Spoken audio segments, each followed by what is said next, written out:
Red టీవీలో మీ వ్యాపార ప్రకటనల కోసం ఈ నంబర్ని సంప్రదించండి. ఆంధ్రప్రదేశ్లో ఎన్నికలు సంభవించే వేళ ఈ క్రమంలో తెలుగుదేశం పార్టీ, జనసేన పార్టీ ఉమ్మడి అభ్యర్థిగా ప్రకటించిన యార్లగడ్డ వెంకట్రావు గన్నవరం నియోజకవర్గం నుంచి ఎన్నికల శంఖారావం అయితే పూరించడం జరిగింది.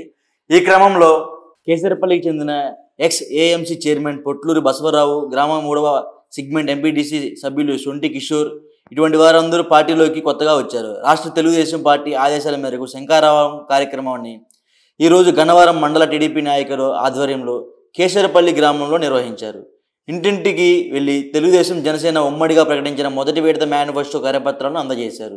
ఈ కార్యక్రమంలో ముఖ్య అతిథిగా హాజరైన గన్నవరం నియోజకవర్గ తెలుగుదేశం, జనసేన ఉమ్మడి అభ్యర్థి యార్లగడ్డ వెంకట్రావు గారు స్థానిక టీడీపీ నాయకులు మేళతాళాలతో బాణసంచా కాలుస్తూ ఘనంగా స్వాగతం పలికారు. స్వర్గీయ ఎన్టీఆర్ విగ్రహానికి పూలమాలలు వేసి ఘనంగా నివాళులర్పించారు.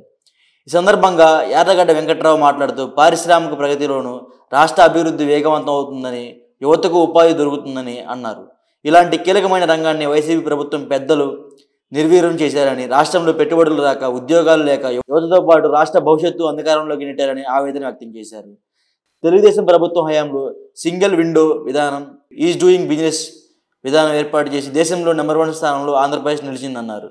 నవ్యాంధ్రను సన్ రైజ్ రాష్ట్రంగా తీర్చిదిద్దాలన్నా, పేదరికం లేని స్వర్ణాంధ్రప్రదేశ్ ఏర్పడాలన్నా, తిరిగి ఆంధ్రప్రదేశ్ రాష్ట్రానికి ముఖ్యమంత్రి చంద్రబాబును గెలిపించడానికి ప్రజలంతా టీడీపీ, జనసేన కూటమితో కలిసి రావాలని ఆయన ప్రజలను కోరారు.